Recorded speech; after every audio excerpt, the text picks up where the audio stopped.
Good morning. আর বেশ আজকে বেশ মেঘলা মেঘলা আকাশটা রয়েছে, তাই ছাদে চলে এলাম কিছু জরুরি কথা বলার জন্য। আমি তোমাদের আগেও একটা ভিডিওতে বলেছিলাম যে কিছু জরুরি কথা বলবো। জরুরি কথা বলতে বিষয়টা হচ্ছে যে আহ, তোমরা হয়তো আমার কয়েকটা ভিডিও দেখেছো যে আমি বলেছিলাম যে আমার মেশোর খুব শরীরটা খারাপ হয়ে গেছিলো। ইভেন একটু সিরিয়াস কন্ডিশন হয়ে গেছিলো আর কি, এমার্জেন্সিতে আমাদের হসপিটালে ভর্তি করতে হয়েছে। তো ঠিক কী ঘটেছিল তখন বলতে পারিনি, কারণ সুযোগ হয়ে ওঠেনি। তাই ভাবলাম যে আলাদা করে একটা ভিডিও করে সেটা তোমাদের সঙ্গে শেয়ার করব। তো ব্যাপারটা হচ্ছে, আমি একদম শুরু থেকে শুরু করি।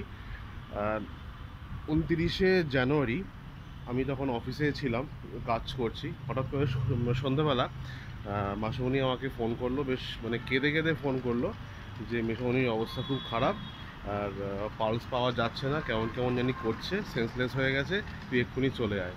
বা সেক্টর 5 থেকে তখন মোটামুটি ক্যাবে করে গিয়েছি, তাও 1-1.5 ঘন্টা সময় লেগে গেছে। ইন দ্য মিন টাইম মেসোমণিদের বাড়িতে অনেক লোকজন রয়েছে আর কি, মেসোমণি ভাইপো টাইপো সব রয়েছে ফ্যামিলি নিয়ে। তো ওরা সঙ্গে সঙ্গে চলে এসছে। চলে এসে ইমিডিয়েট যে ট্রিটমেন্টটা দেওয়ার দরকার সেগুলো সব মোটামুটি তখন দিয়ে দিয়েছিল। ব্যাপারটা হয়েছিল যে আর তখন একটা ডাক্তারকেও ডেকে নিয়েছে, একটু সময় লেগেছিলো আসতে, একজন জেনারেল ফিজিশিয়ান তাকে ডেকে নিয়েছিল। বেসিক্যালি সমস্যা যেটা হয়েছিল সেটা হচ্ছে হঠাৎ করে পেটে গ্যাস ফর্ম করে গিয়ে সেইটা মাথার দিকে উঠে চলে এসছে, ওপর দিকে উঠে চলে এসছে, যে কারণে সেন্সলেস হয়ে গেছিলো। আর সেই রাত্রিটা 29 হয়ে গিয়ে সন্ধ্যে থেকে শুরু করে একদম মিড নাইট পর্যন্ত বেশ ভালো ভালো মতনই অসুস্থ ছিল, কথা বলতে পারছিল না, গো গো গো গো করছিল, প্রেশার একদম লো হয়ে গেছিলো, ঠিক মতন পালস পাওয়া যাচ্ছিল না, পরের দিকে পালস পাওয়া গেছে। আর ব্লাড সুগারটা নর্মাল অবস্থায় ছিল, আরবিএস করেছিল, নর্মাল অবস্থায় ছিল। আর পেটের মধ্যে অসম্ভব পরিমাণে গ্যাস ফর্ম করে গেছে, যখন ঢেকুর তুলছে খুব বাজে একটা স্মেল দেওয়া ঢেকুর উঠছিল আর কি বারে বারে। সেদিকে রাত্রেবেলা কিছু খাইনি, আর শুধু ওই জল টল এইসব মুড়ি ফুড়ি এইসব খেয়েছিল, ওআরএসগুলো খেয়েছিল, সেরকম কোনো হার্ট ফুড কিছু খাইনি। আর সেদিনকে রাত্রেবেলা আমি ওখানেই মাসির বাড়িতে ছিলাম, কারণ যদি কোনো এমার্জেন্সি হয় সেই কারণে থাকার দরকার ছিল, সেদিনকে ছিলাম। সেদিনকে রাত্রেবেলা আবার কী হয়েছে, হঠাৎ করে যখন সবাই ঘুমোচ্ছি আমরা, রাত্রেবেলা হঠাৎ করে মেসোমণি বমি করেছে, এবং বমির সঙ্গে সঙ্গে বেশ ব্লাড বেরিয়ে এসেছিলো, কালো পুরো বমিটা হয়েছিল। সেই কারণে আরও বেশি আমরা ভয় পেয়ে গেছি। তো পরদিন সকালবেলা ইসিজি করতে আসি, ইসিজিটা করার পর রিপোর্টটা আমরা কিছু বুঝতে পারবো না, জাস্ট গ্রাফটা আমাদের দিয়ে যায়। তো গ্রাফটা আমরা আবার ডাক্তারকে দেখাই, ডাক্তার বলছে হ্যাঁ ঠিক আছে, মোটামুটি মোটামুটি আছে আর কি, সেরকম কোনো ইস্যু নেই। তারপর 2-3 দিন এভাবে কাটে, আস্তে আস্তে ভীষণ স্টেবল হচ্ছিলো, কারণ শরীর ভীষণ উইক করে দিয়েছিল, সেরকম কোনো খেতে পারছে না, একদম শুয়ে রয়েছে পুরো একদম। তো তার 2-1 দিন পর 2 তারিখ, হ্যাঁ 2 ফেব্রুয়ারিতে আমাকে হঠাৎ করে মাসুমণি সকালবেলা ফোন করে, বলছে যে মেসোমণির নাকি স্টুল দিয়ে ব্লাড বেরোচ্ছে, ইভেন জামা কাপড়ে লেগে গেছে, পুরো একদম অবস্থা খারাপ। তো আমি যখন বললাম যে তারা একটা কাজ করো, ইমিডিয়েটলি নার্সিংহোমে ভর্তি করতে হবে। তো মেসোমণির ভাইপো আছে, ভাইপোর নার্সিংহোমে একটা চেনা জানা ছিল আর কি। ওটা ওটা হচ্ছে ওই মানিকতলাতে আছে জে.এন. রয় হসপিটাল। তো ওখানে চেনা জানা ছিল, তো ওখানে মেসোমণিকে আমরা নিয়ে গেলাম, ওখানে ভর্তি করানো হলো 2 ফেব্রুয়ারি সকালবেলা। তো ভর্তি করানোর পর ওখানে তো ট্রিটমেন্ট চালু হয়ে গেল। আর যেহেতু শরীর খুব উইক, সেই কারণে স্যালাইন ফ্যালাইন দেওয়া বা অন্যান্য যাবতীয় ট্রিটমেন্ট চালু হয়ে গেল। ওরা ওখানে অন স্পট ইসিজি করলো, ইসিজি করে প্রিভিয়াস ইসিজির সঙ্গে কারেন্ট ইসিজিটাকে ওরা কম্পেয়ার করে দেখছে যে প্রথম যে ইসিজিটা করা হয়েছিল সেখানে কিন্তু মাইনর একটা অ্যাটাক কিন্তু ছিল, যেটা প্রিভিয়াস ডাক্তার ধরতে পারেনি, কোনো কারণবশত ধরতে পারেনি। তো সেই অ্যাটাকটা করেছিল, এবং সেই অ্যাটাকটা করেছিল বলে প্রথম দিনকে হসপিটালে ওরা আইসিইউতে রাখে, অবজারভেশনে রাখার জন্য, যে আর কোনো রকম কোনো হার্ট অ্যাটাকের টেন্ডেন্সি আছে কি না। তো আর কোনো প্রবলেম হয়নি। তো একদিন ওরা রাখলো আইসিইউতে, নর্মালি ছিল সব কিছু একদম। তারপর দিনকে ওরা আবার জেনারেল বেডে শিফট করে দেয়, তারপর নর্মাল ট্রিটমেন্টগুলো চলে। আর একদম ছাড়ার আগের দিন, যেদিনকে রিলিজ করলো 6 তারিখে, ছাড়ার আগের দিন ওরা একটা এন্ডোস্কপি করলো। বেসিক্যালি এন্ডোস্কপি আর কোলোনোস্কপি দুখানেই করার কথা ছিল, কিন্তু সেটা দরকার পড়েনি। এন্ডোস্কপি যখন করার পর ওরা রিপোর্ট দিল যে খাদ্যনালী ওখানে কোনো কিছু একটা ইনজিওরি একটা ছিল আর কি, তো যে কারণে ওখান থেকে ব্লিডিংটা হয়েছে। আর মেসোমণির গ্যাস ফর্মটা আরও বেশি করে করেছে এই কারণে, কারণ 29 তারিখে যে ঘটনাটা ঘটলো তার আগে পরপর 3 দিন একদম পুরো ব্যাক টু ব্যাক বাইরে প্রচুর খাওয়া দাওয়া হয়ে গেছিলো। একদিন খাওয়া হলো ওই আমরা গেলাম পার্থদের বাড়িতে সেদিনকে, তারপর 27 তারিখে খাওয়া হলো আমাদের অ্যানিভার্সারি দিন রেস্টুরেন্টে।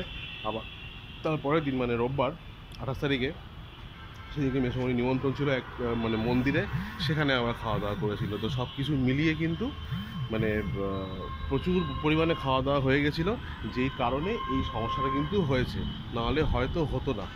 তো যাই হোক, তারপর থেকে অনেকটাই সাবধান হয়ে গেছিলো মেসো। আর তারপরে ট্রিটমেন্ট করে নেওয়ার পর 6 তারিখে মেসোমণিকে রিলিজ করে দেওয়া হয় ইয়ে থেকে, হসপিটাল থেকে। আর বাড়িতে এখন অবধি রয়েছে, এখন অবধি সব কিছু একদম ঠিকঠাক। কারণ হচ্ছে ওই খাওয়া দাওয়াটা একদম নর্মাল করে দেওয়া হয়েছে, আর কোনো রকম কোনো উল্টোপাল্টা খাওয়া দাওয়া এসব একদম আর কিচ্ছু নয়, সব কিছু একদম পারফেক্ট রয়েছে এই মুহূর্তে। আর উইকনেসটা অনেক বেশি কমে গেছে এবং আস্তে আস্তে নর্মাল লাইফে আবার ফিরে আসছে।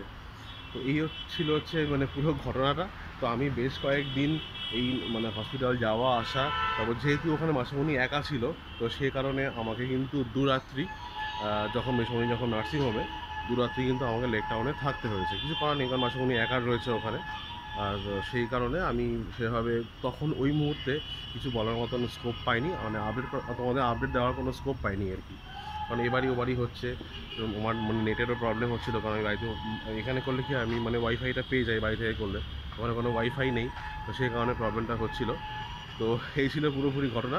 তো এখন বর্তমানে আর সব ঠিকঠাক, মেসোমণি একদম মোটামুটি আগের মতনই মানে সুস্থ আছে, অনেকটাই মানে ওভারকাম করে গেছে। শুধু দোকানটা যাচ্ছে না, একটু পরের দিকে যাবে। একটাই এটা সমস্যা, এটা বয়সকালে হয়তো অনেকেরই হয়, সেটা হচ্ছে যে মানে স্মরণশক্তি মানে খুব কমে গেছে। মানে একটা কথা এখন বললে 10 মিনিট পর সে কথা কিন্তু ভুলে যাচ্ছে। তো স্মরণশক্তি নাকি একদমই মানে কমে গেছে, এটা হয়তো খুব নর্মাল, মানে বেশি বয়সে এই জিনিসটা সব মানে হয় আর কি। তার জন্য সোডিয়াম পটাশিয়ামও টেস্ট করেছিল, ওটা সামান্য কম ছিল, বাট এখন সব ঠিকঠাক আছে। বাট তবুও কেন জানি না মানে এই প্রবলেমটা হচ্ছে, মেমোরি পাওয়ারটা একদমই মানে প্রায় নেই বললেই চলে। আর মেসোমণি তো কানে একদম শোনেই না, তো যে কারণে মানে কিছু বললে রেসপন্সও ঠিক মতন করে না আর কি, কারণ যেহেতু কানে একদম শোনে না। বাদ বাকি এছাড়া সমস্ত কিছু একদম নর্মাল অবস্থায় রয়েছে। এখন নাকি মানে বাজার টাজারও করছে, শুধু দোকানটা যাচ্ছে না, যেহেতু ডেলি অনেক কিছু ওষুধ টষুধ খেতে হচ্ছে সেই কারণের জন্য। তো এই ছিল মোটামুটি পুরোপুরি আপডেট, যেটা তোমাদের সঙ্গে শেয়ার করার ছিল, বাট করা হচ্ছিল না। তো চলো, তো এখন তো মোটামুটি সব ঠিকঠাক, আশা করা যায় সব ঠিকঠাকই থাকবে ইন ফিউচার। তো আর বেশি বয়স হলে কি হয়, মানুষকে একটু নিয়ম করে চলতে হয়, না হলে কিন্তু যদি বেহিসাবি যদি কেউ চলে আর কি। যেমন আমার বাবা বয়স হয়ে গেছে 70 আপ, কিন্তু একদম নিয়ম করে সব কিছু করে বলে এখনও অবধি কিন্তু মানে সুস্থ আছে। যেটা আগের বছর হয়েছিল সেটা অন্য একটা ব্যাপার, বাট এই পেটের দিক থেকে পেটের রোগ বা এই ধরনের কোনো রোগ কিন্তু বাবার নেই, কারণ বাবা একদম পুরো সব কিছু মেনে চলে, সব কিছু মানে মেনে নিয়ম করে সব কিছু করে আর কি। খাওয়া দাওয়া মানে বিশেষ করে যে কোনো এখন অবধি ঠিকঠাক আছে। তো এই খাওয়া দাওয়াটা হচ্ছে খুব মেন, বাইরের বেশি ফাস্টফুড জাঙ্ক ফুড এইসব যত অ্যাভয়েড করা যায় ততই ভালো। আমরা খাই মাঝে মধ্যে, খেয়ে নিই, কিছু করার নেই, একটু টেস্ট চেঞ্জ করার জন্য, কারণ আমরা এখন অত বেশি খাই না যেরকম আগে খেতাম। তো এই হচ্ছে মানে ব্যাপার। তো চলো, এখন আমাকে স্নান টান করতে হবে, অফিস যাব, বাজে এখন প্রায় সকাল 9:30। স্নান করব, তারপরে অফিস যাব। তো এইটুকুই বলার ছিল। আপাতত ব্লগটা এখানে শেষ করছি, পরবর্তী ব্লগে আবার দেখা হবে, টাটা।